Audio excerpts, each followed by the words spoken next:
Welcome to the JUARA webinar. Today's topic's really fun. I will introduce Dr. Sahar fully. Hi, Dr. Sahar. Just Dr. Sahar Khoshakhlagh, but I'll call you Dr. Sahar since, you know, and it's so much. Hi, everyone. We'll just wait for a few more minutes as we get people to start settling in and jumping in. Hi, everyone. Ooh, I see the people coming on.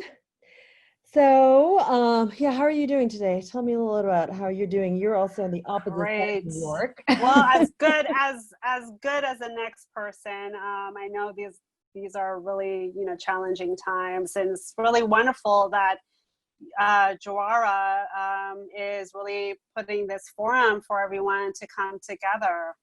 Oh, well, thanks so much. And so, oh, hey, Heather says, hi, ladies.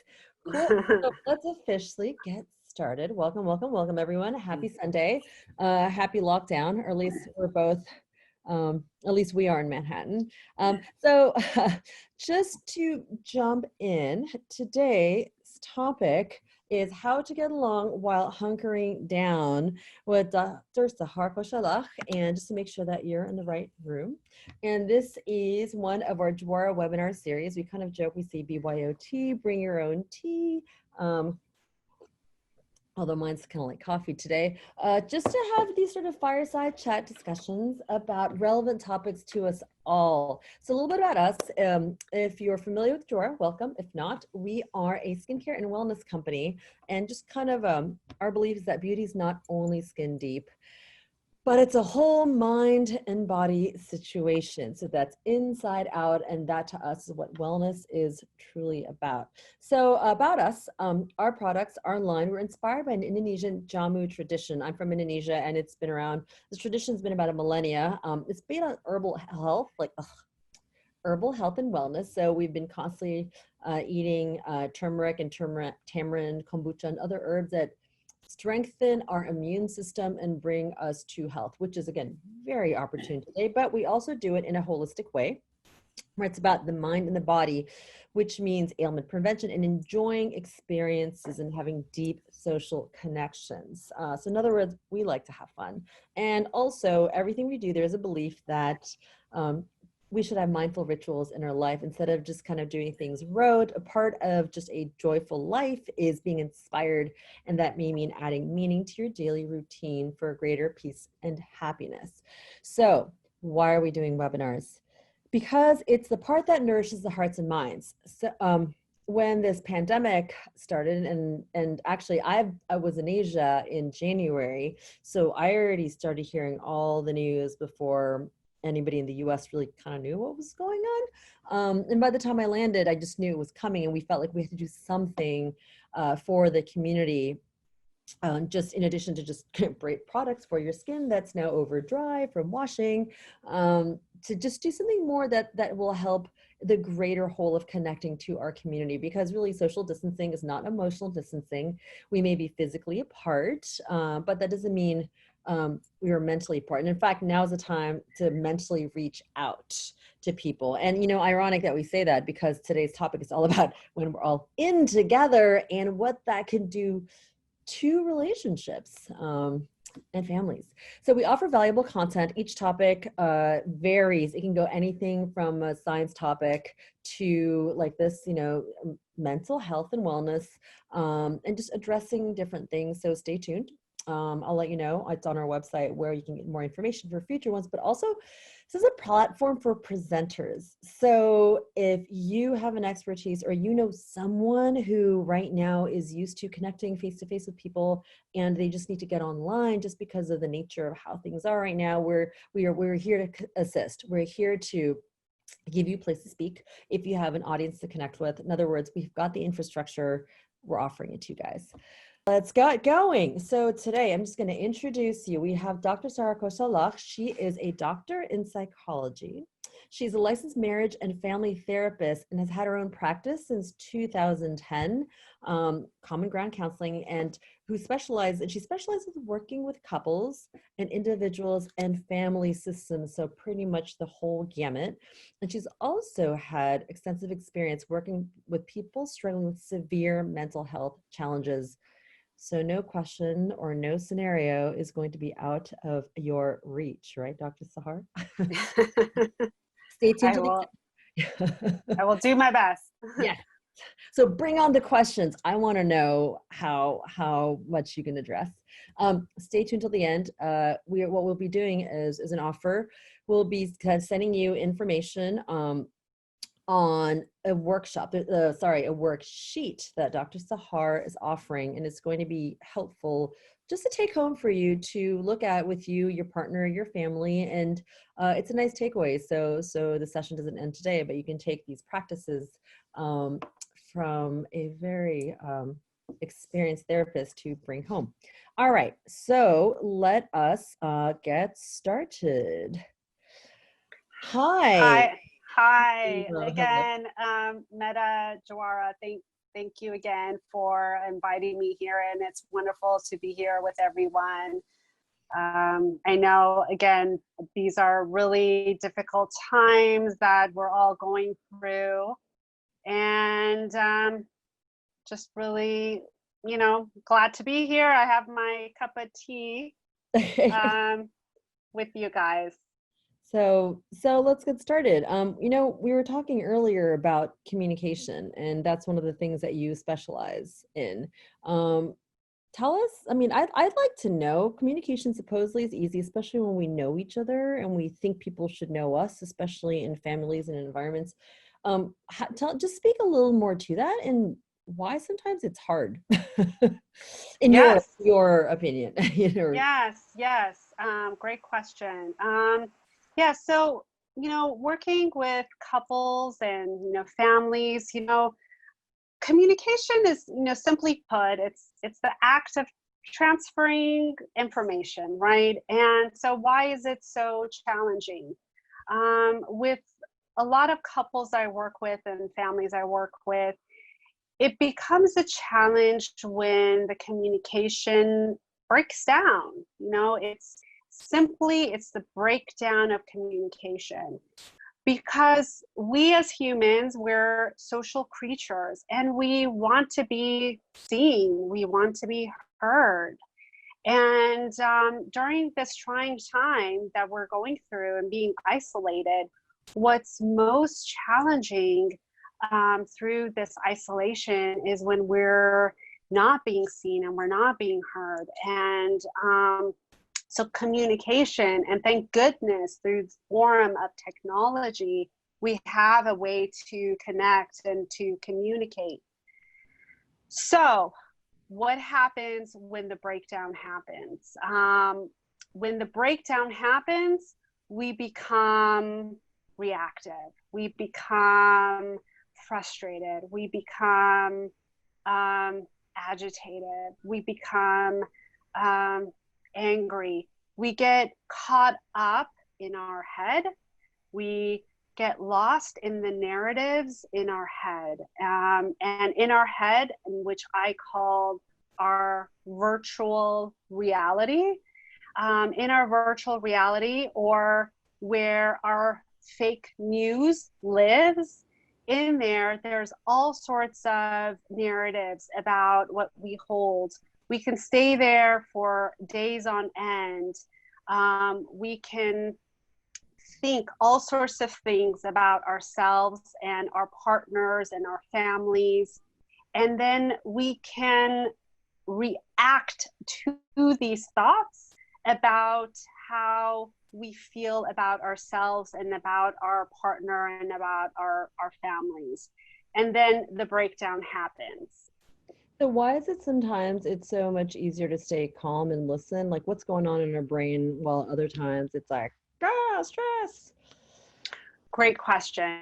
So if I were to break down the brain, the brain is very complex. If we were to break down the brain in a very simple format, so we have our prefrontal cortex, and the prefrontal cortex, neuroscientists have said, it's been around like 10,000 years. That's part of our evolutionary, our higher evolved thinking. That's our problem solving, our creative thinking. Then we have our limbic system. Our limbic system, neuroscientists have said, it's been around for millions of years. It's part of our brain that is all about self-preservation. At one point, our limbic system was all about our physical safety. But in the modern era, it now holds our ideologies, what we think about who we are, our ideologies about love, relationships, how we see ourselves, our ideas about politics, the world, etc. So when those ideas get challenged, or if our partners or our families don't fit within those ideas, or they challenge those ideas, our limbic system gets activated because it's about self-preservation. And we get into that fight, flight, freeze response. And then we have these behaviors. We either fight, we get reactive, we freeze, we shut down, or we flee, we leave the room.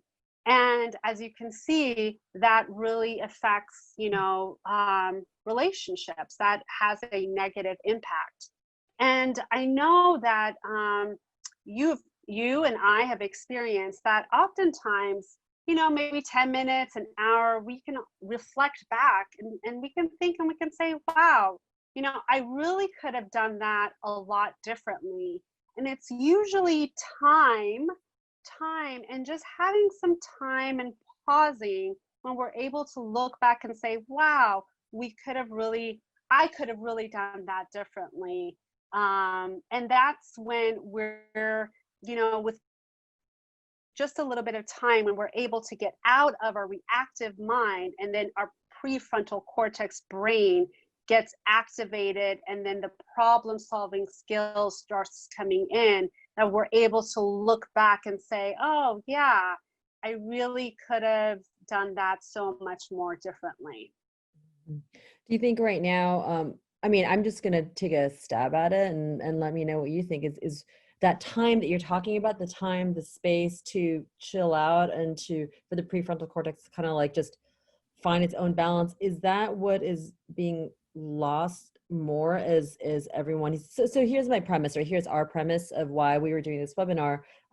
The informal name is "Please Don't Let Me Kill My Partner." How many of us have seen memes that are, like just that imply like, oh my goodness, like I'm going crazy, my kids, my spouse, things like help, why am I a slave? Why am I doing every single errand? Is right now, what do you think? Is it the lack of space and time, or what is it that's happening that's really turning up the pressure cooker with everyone having to be together right now? That's getting, it's getting a little hot. Yeah, absolutely. Everyone is on top of each other right now. Everyone is sharing the same space. On one hand, absolutely, it can be really beautiful. You have all this like family time, but on the same token, everyone is sharing the same space and you don't know what to do with all this energy. And if you haven't learned how to ask for what you want, that's the thing with communication. We've been conditioned to ask for what we don't want. Mm-hmm. When I work with my couples and families and even in individuals, one of the things that I teach them is to be vulnerable enough to ask for what you want. It sounds simple, but it's quite difficult. And we don't know how to ask for what we want. So now families are together and we're in this dialogue of saying, don't do this, don't do that. No, don't, you can't take out don't take out the trash this way. Or, when you go outside and when you come back in, make sure you wipe down, the handles, X, Y, and Z, or you can't do it this way and you can't do it that way. what this does is that it constantly triggers, you know, the limbic system, and it activates, you know, this part of the brain of getting into that self-preservation.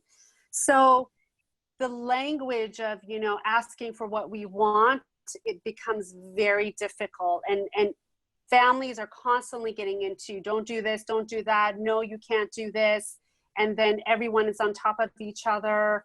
And then the communication is constantly, you know, breaking down, and then it becomes like this big, you know, pile of, you know, mess. Right, right. Well, some questions are already coming in since the main topic here is what are the things, I mean, it sounds like it's like, what are the things that we can do to smooth things out or just to facilitate healthy communication? And one question is, what are some of the warning signs that we should watch out for when frustration builds? This is Sheila's question. And what suggestions do you have to interrupt it? Great, great question. The warning signs is pay attention to your body, because your body actually, you know, the sensations in your body actually speak to you first. So what do I mean by that? So the tension in your body, maybe anxiety in your body, or maybe the tension in your shoulders, or maybe if you're feeling, maybe your heart rate is going up, or you can feel the anger, you know, you're feeling flushed. If you're feeling that, if you're feeling closed in, that means that you're in your limbic system. If you're feeling your heart is open and you're feeling, you know, the energy is high, you're in your prefrontal cortex. So if you're in your limbic, you're getting ready to, you know, get in that response of fight, you know, flee or shut down. So your body will tell you the sensations in your body, your heart rate, your the heat, you know, if you're feeling angry, the anxiety in your body. Pay attention to the mood. You know, if your energy is low, if you're feeling angry, pay attention to that. Then what I would encourage you to do is just ask yourself a simple question. Okay, I'm, you know, acknowledge like, okay, I'm feeling, you know, maybe frustrated. I'm feeling agitated. I'm, you know, name it, name that, you know, what you're going through. And then maybe ask, like, what is it that I'm needing? How can I nurture what I'm going through? Maybe I'm needing a cup of chamomile tea at that moment. You want to just create a little pause. It's not a cure. You just want to, you know, you want to look at it as, you know, a tide is coming, you know, and you are being taken under the ocean, right? And you're under the tide, and you just want to come up for air. And that time that you're coming up for air, that's when your prefrontal cortex comes in and gives you some ideas, and some that logic comes in and gives you some solutions and helps you to stay connected to what's happening in the here and now. That's all you need, just a little pause. So pay attention to your body, what is happening. Ask yourself, how can I nurture myself? Maybe I just need a chamomile tea. Maybe I just need to go and just journal 5 minutes of just kind of releasing my tension. Maybe I just need to go dance for like 5 minutes and release whatever my body is like feeling at the moment. Maybe I just need to connect with a friend and just have a good cry. So I can get out of my limbic just for like 5 minutes, get the prefrontal cortex going so the solutions can come in. Thanks, Dr. Sahar. I've got another question. On the flip side, let's say you've done all that, all right? Or, you know, Okay. well, let's say you have, and it's even worse if you haven't. How do you communicate with someone who's defensive? So it's not you, it's them who is defensive. Okay, if someone is defensive, the best gift that you can give to someone defensive is that they're in their limbic brain. They're reactive, right? They're in their narrative. There's something that they're they're in that fight, flight, response. So the best gift that you can give them is being present. So just stay connected to your body. What helps is sometimes is just putting, like put your hand to your knees and stay grounded to your body. Like, we're all in our heads, right? And when we're in our heads and in our virtual reality, we're disconnected from our body. There's a technique called the 5-4-3-2-1 technique. And what that means is that our eyes, nose, mouth, ears, our sensations in our body, our 5 senses that are connected to our body. If we can connect to anything that utilizes our sensations, can ground us to our body, can disconnect from our mind, can connect us into the here and now.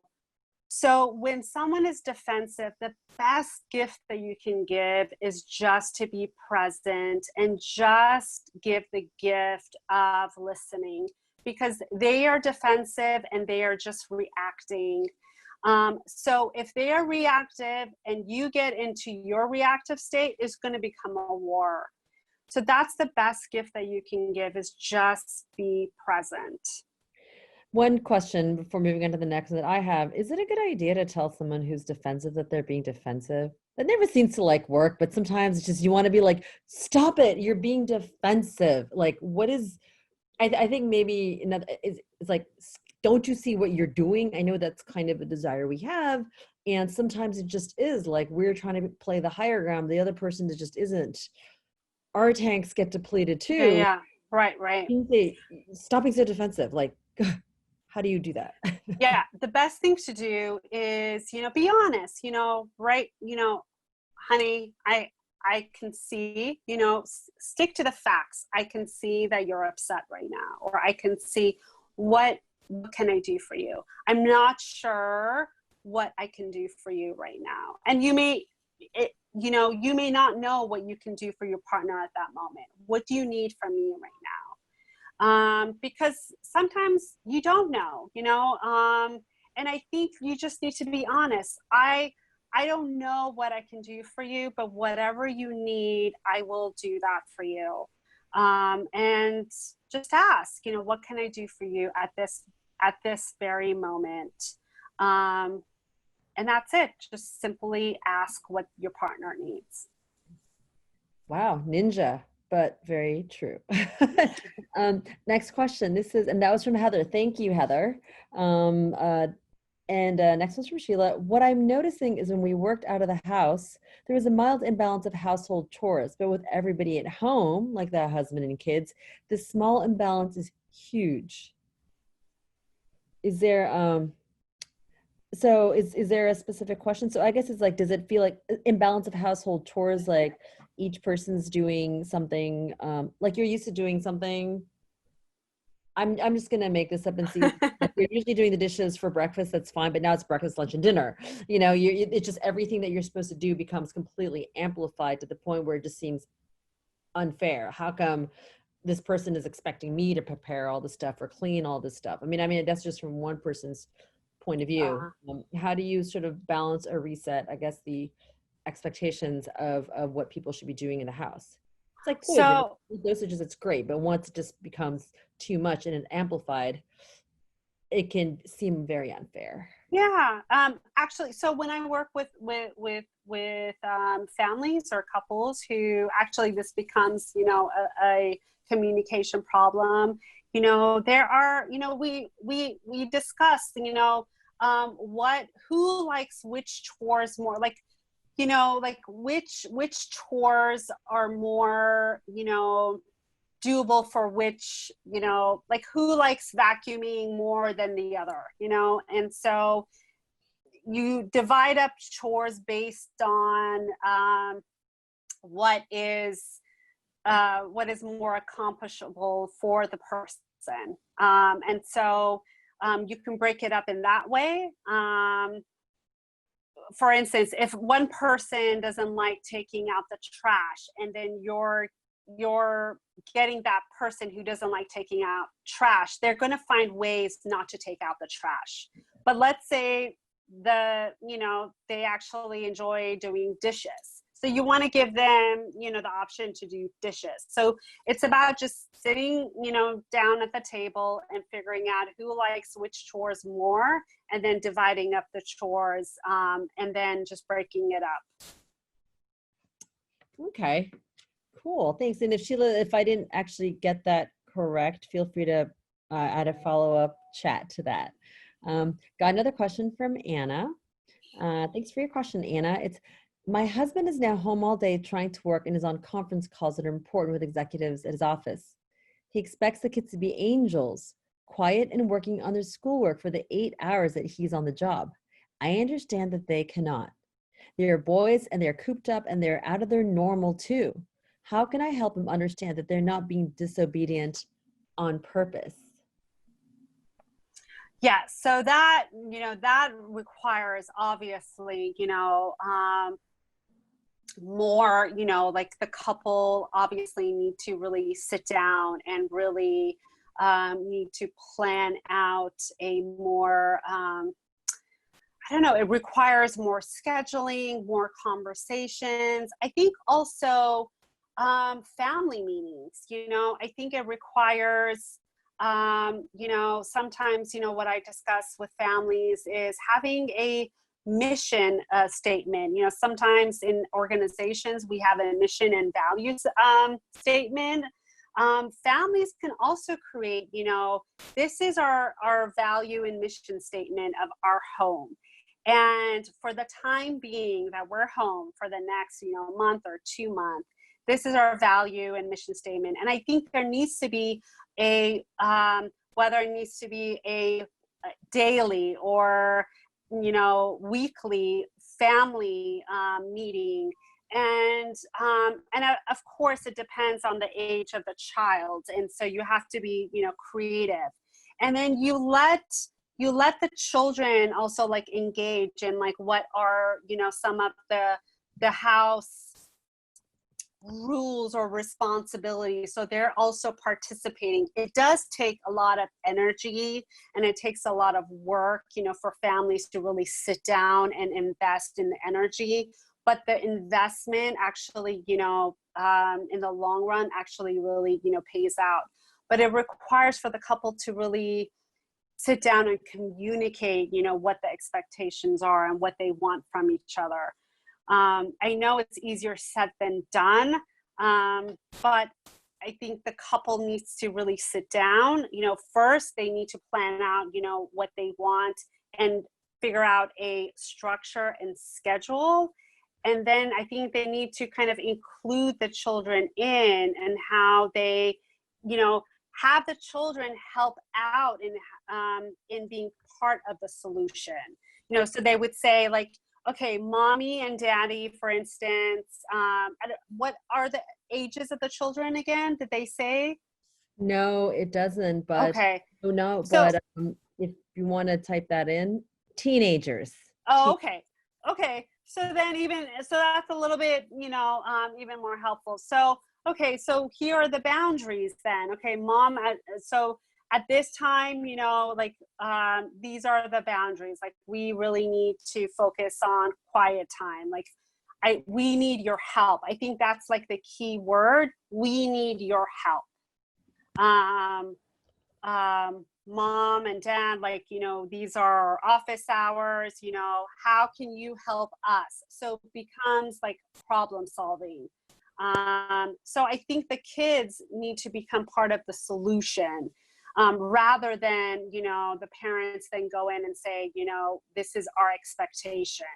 So you're looking on to, your children to be part of the solution, and you're giving them an element to engage, and you'll be surprised how much they will be able to problem solve.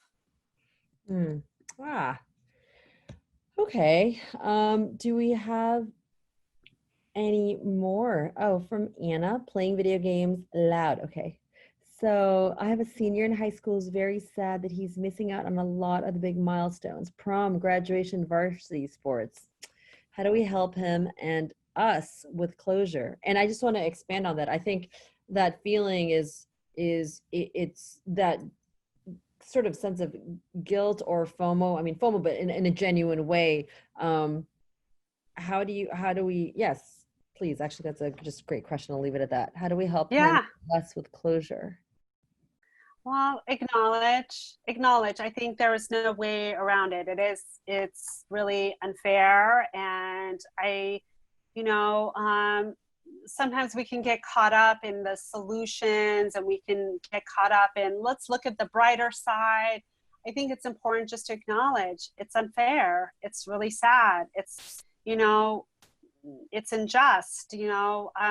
So I think it's important to acknowledge that.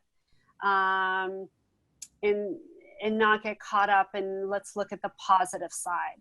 I think once that space is given, then we can ask, is there, like, what can we do? Is it possible, can we get creative? You know, I know it's not going to be the same. Is it possible to get creative? Can we create something at home? Can we create some sort of like virtual, I don't know, prom? Like, is that even a possibility? Like prom night at home, like, you know, like have your child be part of that idea, like have them be like, don't force the solution, but ask them like, what would they want to do, you know, if they, you know, if something was, you know, if there was a possibility, and you could help them support their idea. But I think the most important thing is just to acknowledge what they're going through, and then you can address any ideas and solution and possibilities in making that happen. Okay. And we have another question from Jill. What do you do if you miss on all the cues and an argument starts? And how do you deal with conflict in front of the children? I'm sorry, I missed out the first I'll sentence. repeat it again. And what do you do if you miss all the cues and an argument starts? And how do you deal with conflict in front of children? And Jill, just one question. Do you mind sharing the ages of the children, if that's of help? But if there's a general answer. So the question is, what do you do if there's a conflict in front of children? Like if you miss all the cues, like you had mentioned before, I think it means like, you know, all the warning signs when the frustration builds, when you just miss it and then you end up in an argument. How do you deal with a conflict in front of children? How do you deal? Your preschool, elementary aged kids. Got it. Right. I think like you can have, it's important, you know, to have a family sit down and you would explain to them, you know, mommy and daddy, you know, fight. And just like, you know, you and maybe your sister fight, and you normalize the situation. And then you also show them that mommy and daddy also make up. And so you normalize that people get into arguments, but you also make up. And that's the process of what people do. It's not that arguing is bad, but the most important thing is about reconnecting and coming back together. That's the important piece, is coming back together. It's the connection and reconnecting and recovering. That's the important piece that your children need to see. And I think talking about it, not putting it, you know, under the cover as if nothing has happened. Mommy and daddy got into a fight, but we love each other and we are friends again. And, you know, you and your sister sometimes, you know, fight over toys, and you guys also, you know, make up. So it's normalizing the process and normalizing recovery. Okay. Well, I have a few questions that were, I think, not sent to everyone. So I'll just read them to you. Let's see. Okay, a few of them. Okay, let's start with this one. I guess related, usually when my husband and I fight, we can automatically hit the reset, at least during the workday, to cool down because we were physically separated all day. But now it's really hard to find that space to hit that reset button. How do I hit the reset button to move forward, even though we're in the same space all the time? Great question. Well, I think what would help, excuse me, I have a little cough. It's seasonal allergies. I have, I get a dry cough. So excuse me, bear with me. I'm going to take my... drops. You know, it's funny. I have allergies and I'm sneezing and I'm doing mild coughing, and it's just not a great signal to be doing that. No, but I do understand it is hay fever, allergies, and coughing. It's, yeah. So what I would encourage is that, going back to what I was saying earlier, is that we're not in the habit of asking for what we want. You know, we've been conditioned to focus on what we don't want. It's a very vulnerable state to ask for what we want, because we have a history of being rejected. You know, think about the first time, you know, like just being a kid and you ask your mom, I don't know, something as simple as, you know, I want an ice cream cone. I don't know. And just something as simple as, you know, no, you know, ice cream is, it's too sweet and sugar is not good for your teeth. I don't know. Something simple as that gets, you know, is a form of rejection. So that's something simple. Think about all the times that you put yourself out there and you have been rejected. So we have learned to communicate what we don't want and what we don't like. It's very vulnerable for us to ask for what we actually like and what we actually want.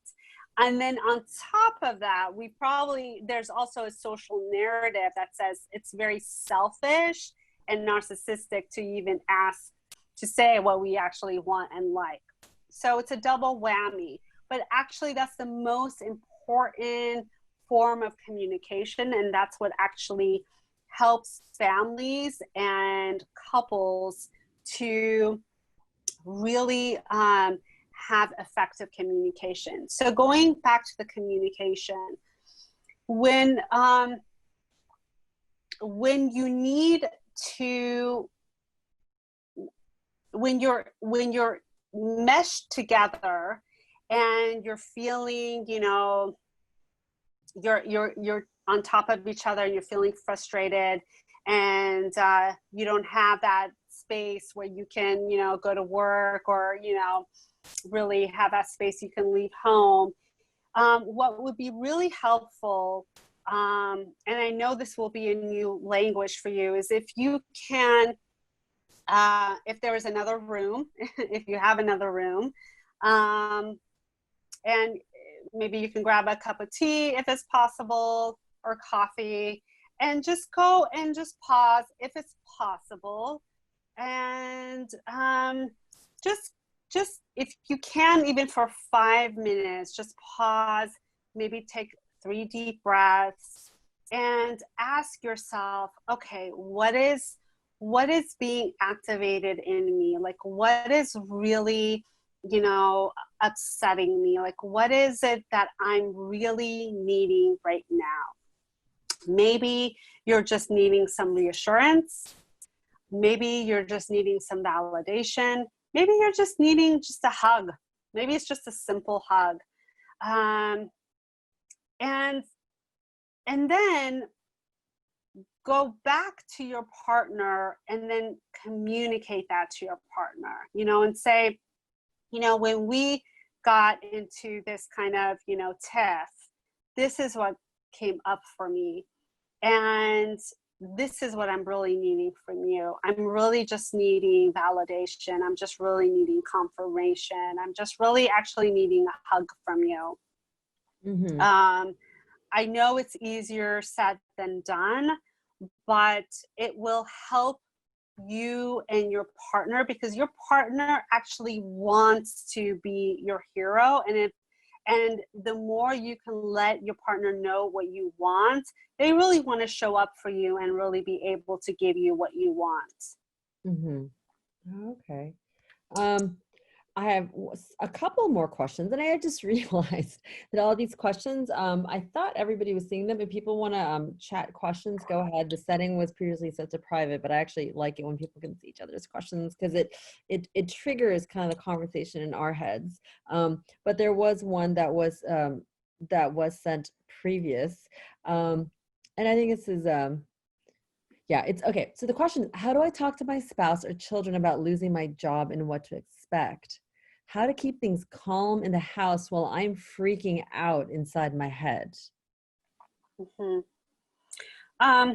Well, I think it's important to look at the facts and the resources that are given to you by the state. I know that you can call 311, and there are resources that if you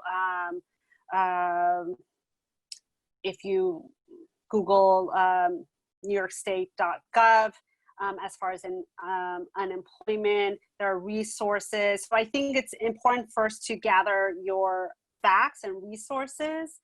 So by the time you go and you have this talk with your family, you can let them know, okay, yes, I've been laid off, but it's not, the facts are, it's nothing that you've done, because this is a tragedy that everyone is going through.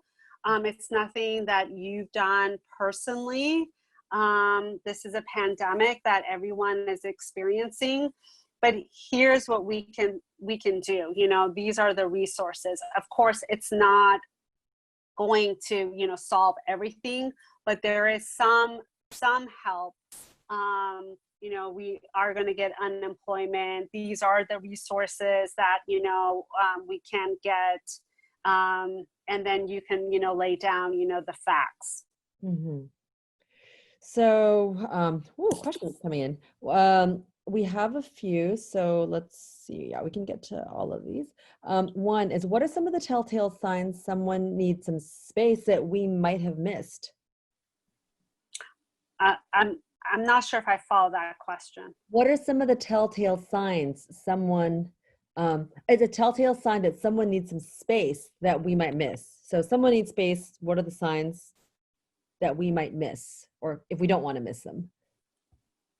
If somebody needs space and We might miss those telltale signs that someone else needs space.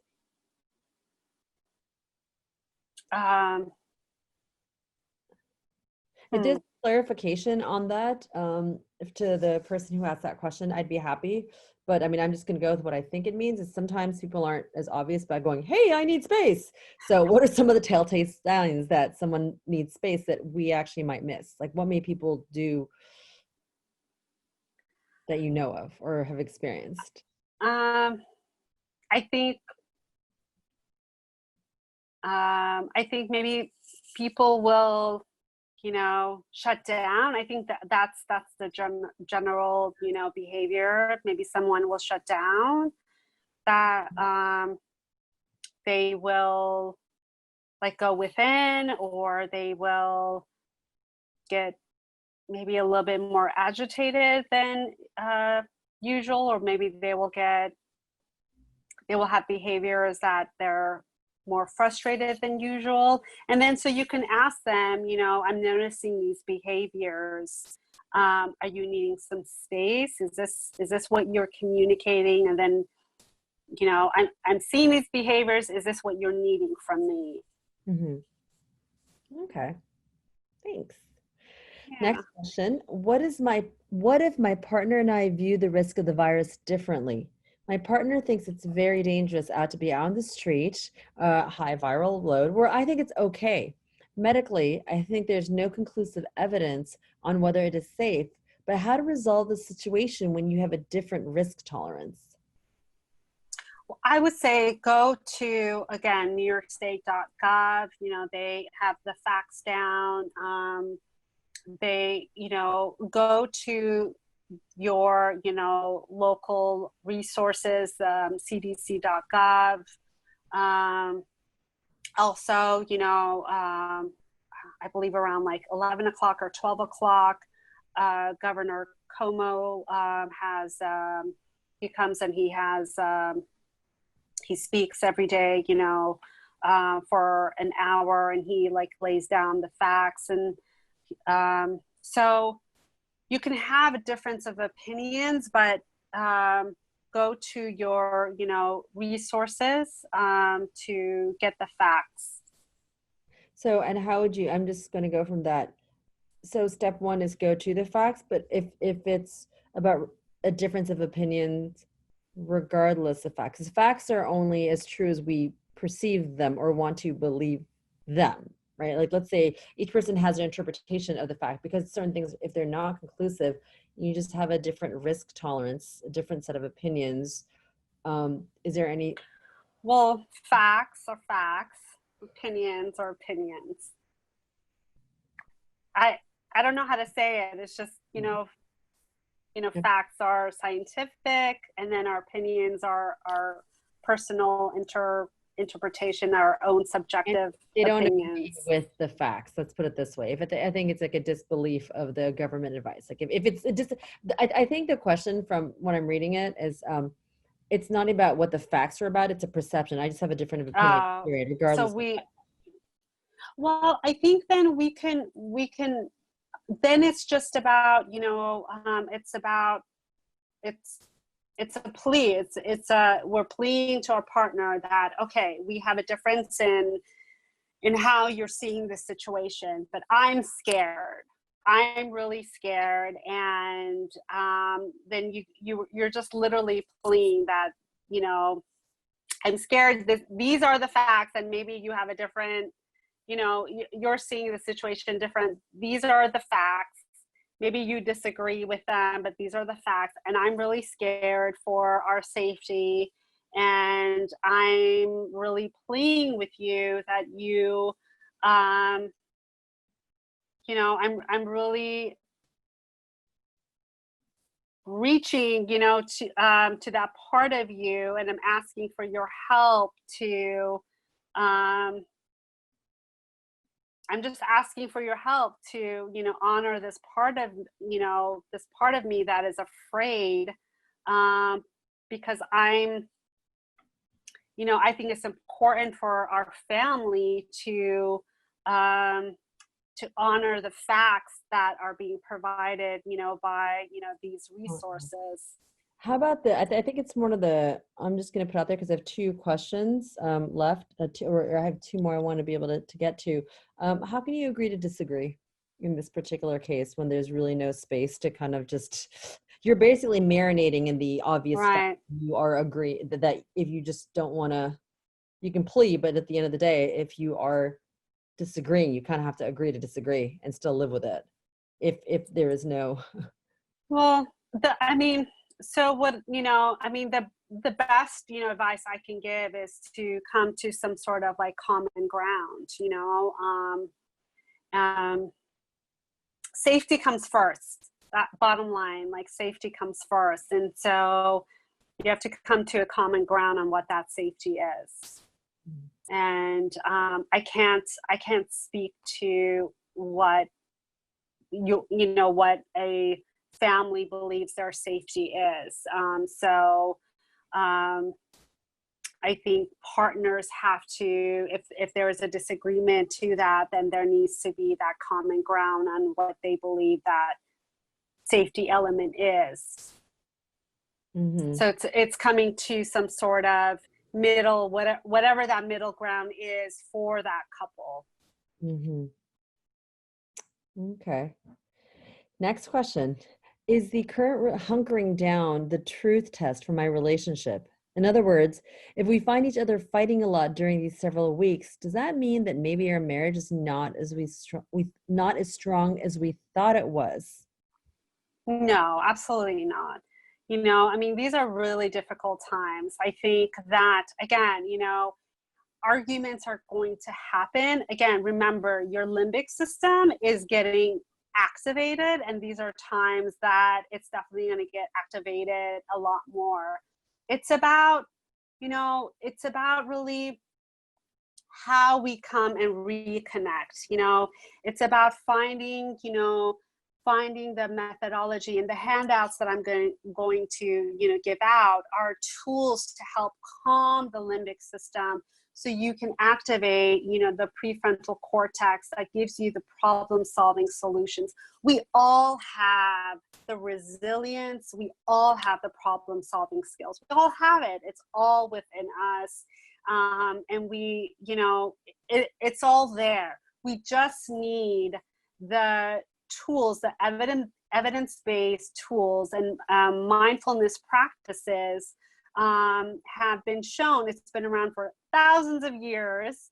It's been shown that they help calm the limbic system, so we can get the problem solving, our higher evolved brain, our executive brain, work for us to provide us the solutions that we need to reconnect. So don't get caught up in right now judging, you know, how your relationship is. Of course, if, you know, you're, you know, if it's toxic, if your safety is in jeopardy, that's a whole other issue. And Governor Cuomo, there's like a domestic, you know, hotline. There's an 800 number that if anyone's like safety is an issue, then please, you know, like reach out for help or call 311. But overall, you are going to, you know, this is a time you are going to get arguments, but there are tools to help you. Again, the handouts will give you the tools to help calm the limbic system, get your prefrontal cortex activated, connect you to the problem solving skills, and help you to communicate and ask for what it is that you want. Mm-hmm. And yes, thanks, Dr.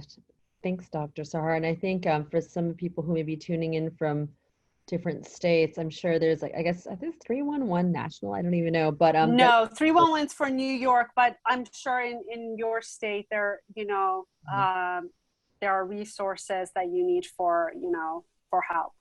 Mm-hmm.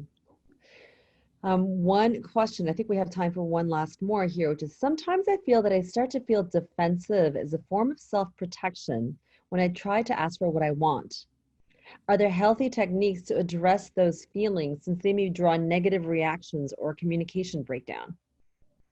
I'm sorry, can you say that question again? Sometimes I feel that I start to feel defensive as a form of self-protection when I try to ask for what I want. Are there healthy techniques to address those feelings, since they may draw negative reactions or communication breakdown? Mm-hmm. I think it would be helpful to ask if there are expectations that you have to what you're asking for. You know, is it connected to a expectation? So that's one thing that can help you. And, you know, are you asking for a want with a expectations? Is there space to ask for a want, and is there any space for the person to say no? Is there any space to come to a common ground? Can you ask for your want, and then you know, if your partner says no, is it possible to come to a middle ground? Or is it, you know, is it black and white? Or is there some sort of middle ground that you can, you know, find? So if you can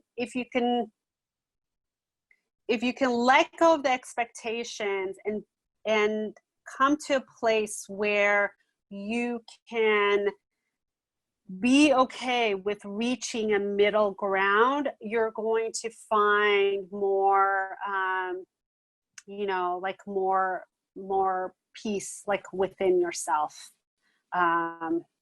But if you are expecting a certain outcome, I think you're going to experience a lot more defensiveness. Oh, interesting. So the defensiveness is because there's sort of an underlying expectation that you feel might not be met in the ask, and that's why it's a preemptive defensiveness out of that self-protection in the case that unstated or maybe even subconscious expectation is not met. Yes. Yes, Wow. absolutely. Yes. Deep. And on that note, that thank you. That is that's all the time we have for all questions. Let me see. I think we. Yes, so that's all the time that we have. I hope you found the session. Up next, who we have. If you enjoyed this webinar, stay tuned because we have our next one coming up on Wednesday, April 8th.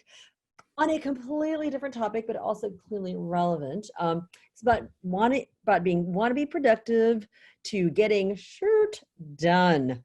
So this topic is for many of you or anybody who you know who is used to just a work routine. Speaking of breaking routines, like today was all about like how do we how do we maintain a healthy relationship and what are tools can we get when our routines break down with the result of all of us in the house in this situation right now.